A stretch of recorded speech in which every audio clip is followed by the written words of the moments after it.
القائم خير من الماشي والماشي فيها خير من الساعي من تشرف إليها تستشرفه ومن وجد فيها ملجأ أو معاذا فليعذ به. Asema Rasul sallallahu alaihi wasallam, zitakuja zama za fitna, anayekuwa ni mwenye kukaa ni bora kuliko aliyesimama, na aliyesimama ni bora kuliko anayetembea, na anayetembea ni bora kuliko anayekimbilia, na yule ambaye atakayechungulia hapa kuna nini itakuteka, hata kuchungulia. Asema Rasul sallallahu alaihi wasallam, man wajada fiha malja'an au ma'adhan falya'udh bih. Ikiwa utapata sehemu ujifiche kando na fitna, kimbilia. Ulama wakasema hii hadithi ni dalili ya kwamba atakana mtu akimbie fitna wala asikimbilie. Anaitaka kuhifadhi dini yake, mwongozo wa Mtume Muhammad sallallahu alaihi wasallam, man wajada fiha malja'an au ma'adhan falya'udh bih. Anaipata mtu sehemu ya kukimbilia, basi akimbilia ili hifadhi dini yake. Ndio maana Rasul sallallahu alaihi wasallam akaeleza katika akhiru zaman, katika hali bora utaona baadhi ya waumini wameamua kukimbia miji, wameenda vijijini, mmoja yuko kule yachunga mbuzi ili asitangamane na watu wa fitna. Itafika zama mtu anaishi katika mji ana neema kila aina, kwa sababu ya fitna ya dini na namna dini za watu zinazoharibika, ajihofia yeye na watoto wake, yuakimbia yuenda nje ya mjini, yuenda kuchunga mbuzi, na alikuwa na maisha mazuri katika mji. Kwa nini yuenda kijijini? Kwa sababu ya kuhifadhi dini yake. Na Mtume Muhammad sallallahu alaihi wasallam ametueleza a'dhamul fitna, fitna kubwa ni fitnatul Masihi Dajjal. Akatukataza akasema, ukisikia Masihi Dajjal yuko sehemu fulani, usiende kumkimbilia, bali kimbia mahali yuko, usikaribie. Ulama wakasema anayetaka kuhifadhi dini yake aepukane na sehemu za fitna. Nafikiri nukta hilo limefahamika. Jambo la pili,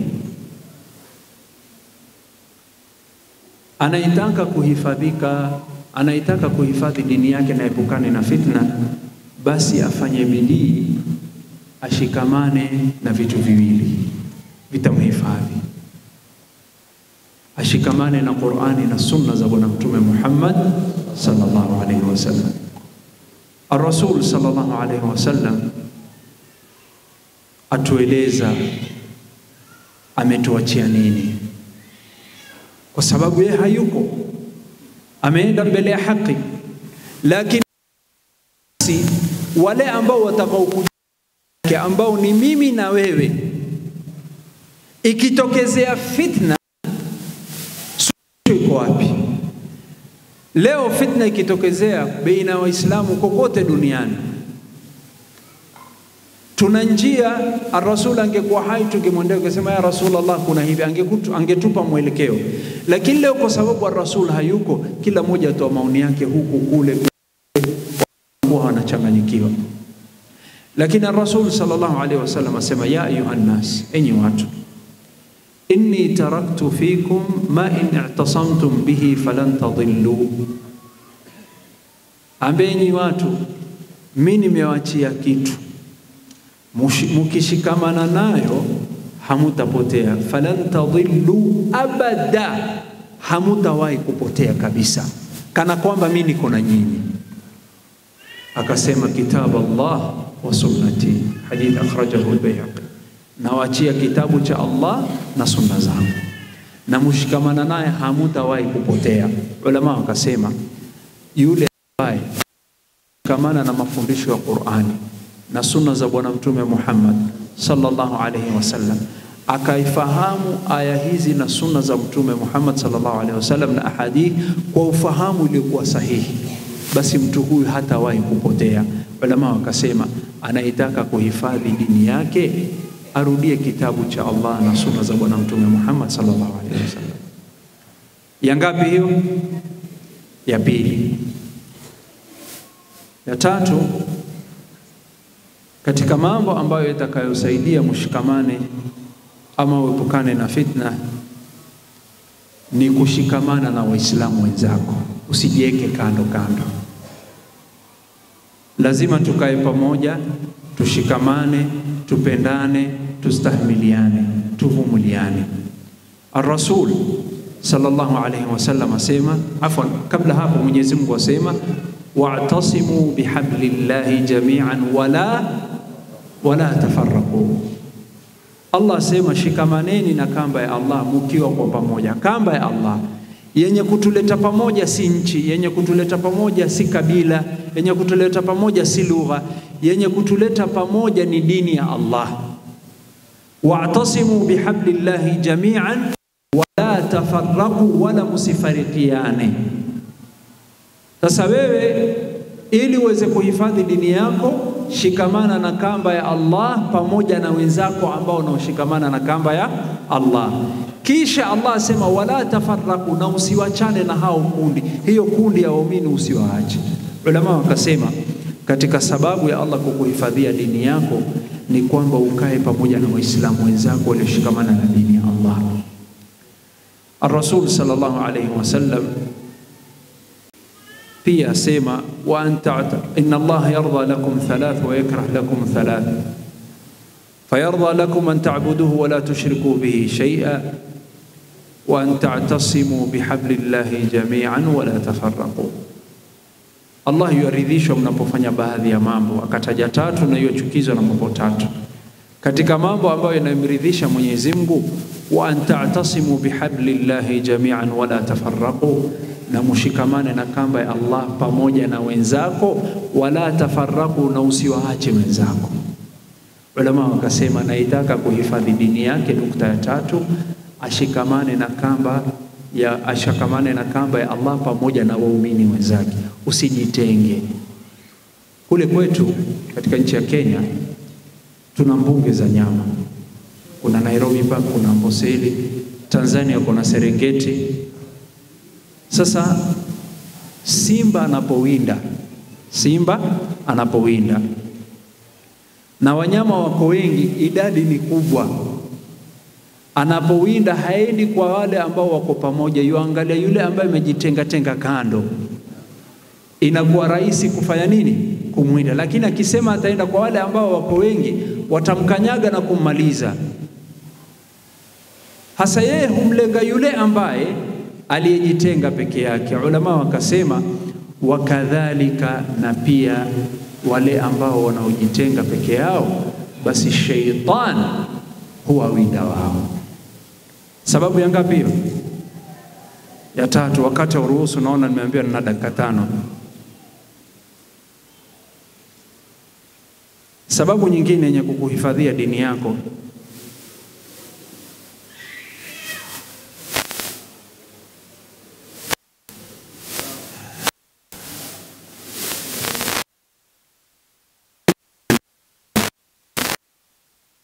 ni kujenga imani. Hadithi iliyotaja badiru bil a'mal, Ar-Rasul sallallahu alaihi wasallam asema fanyeni haraka, fanyeni amali za khairi nyingi. Ulama wakasema huku kufanya amali za khairi ya nyingi inakuwa sababu ya wewe kuwa na imani hali ya juu, na inakuwa sababu ya Allah kukulinda. Ndio maana Mtume aliposema fitna ni nyingi, na mtu asubuhi huwa Muislamu, jioni akawa ni mwenye kuwa kafiri, ama jioni yeye ni Muislamu, asubuhi akawa kafiri, suluhisho ametupatia mwanzo wa hadithi, badiru bil a'mal, fanyeni haraka mfanye amali za khairi nyingi. Ulama wakasema suluhisho ni mtu kumrudia Allah na mtu kujenga imani yake na kufanya amali ya khairi kwa wingi. Kumalizia, ukitaka Allah kulinde kutokana na fitna, tafuta elimu na ukae chini ya wasomi. Kweli wanadamu hakuna aliyekamilika. Kweli mwanadamu hajatolewa nyongo kama alivyotolewa Mtume Muhammad sallallahu alaihi wasallam. Mwajua Rasul sallallahu alaihi wasallam alikuwa na roho safi kama yeye, na katika sababu ya Allah kuondosha akumfanya hivyo ni kwamba alipokuwa mdogo, kwa wale ambao walikuwa sira, aliwekwa akapasuliwa, ikatolewa uchafu kutoka moyo, akasema hadha hadhu shaitani, hii ni ufungu la shetani, ikatolewa. Ndio maana hakuna mtu mwenye roho safi kama hii. Lakini sote bado tuna ubinadamu, tuna vitu vinakugusa. Hata pia mashehe nao, kuna watu bora katika ardhi hii kama hao mashehe, kwa sababu wametenga wakati wao kusoma dini, na muwarudie, kwa sababu hiyo ndio mwongozo wa Allah subhanahu wa ta'ala. Fitna inapokuwa nyingi, msiwakimbie mashehe na ulama na ilmu. Tafuta ilmu, kana wasomi, na uwe ni mwenye kuwarudia wasomi. Kwa ushahidi wa Qur'an, Allah sema wa idha ja'ahum amrun min al-amn aw al-khawf adha'u bihi walau radduhu ila ar-rasul wa ila uli al-amri minhum la'alimahu alladhina yastanbitunahu minhum ولولا فضل الله عليكم ورحمته لاتبعتم الشيطان إلا قليلا. Allah sema, na inapowajia jambo yenye kuwatishia ama hofu ama fitna, mrudieni mtume wake na wale ambao waliopewa amri. Mtume wake ni Muhammad sallallahu alaihi wasallam. Waliomrudia ulil amri ni viongozi wa dini. Kuna ushahidi kwamba aya hii inakusudia viongozi wa dini. Ni wale ambao, vile aya Allah Mwenyezi Mungu anavyomaliza asema la alimahu alladhina yastanbituna minhum, wangejua wale ambao walikuwa na elimu vipi watatoa dalili kutoka Qur'ani na Sunna. Kwa hivyo hata wanadamu wana upungufu namna gani, warudieni ulama wenu na wasomi wenu, na muwaheshimu na muwasikize, itakuwa sababu ya Allah kuwalinda. Hapo nitakuwa nimemalizia kwa haraka sababu za kujilinda dini yako. Naomba nimalize kwa kisa kimoja, dakika 3. Sijui bwana MC, wakati wa dakika 2 ama 3 sawa. Katika mji wa Madina, na hii ni faida kwa yule mtu ambaye fitna imempata katika dini yake. Ikiwa fitna imekupata katika dini yako, haimaanishi wewe ukate tamaa na rahma za Allah. Fitna inaweza kukupata katika dini yako, na ikiwa imekupata, rudi nyuma, jirekebishe, usijisalimishe.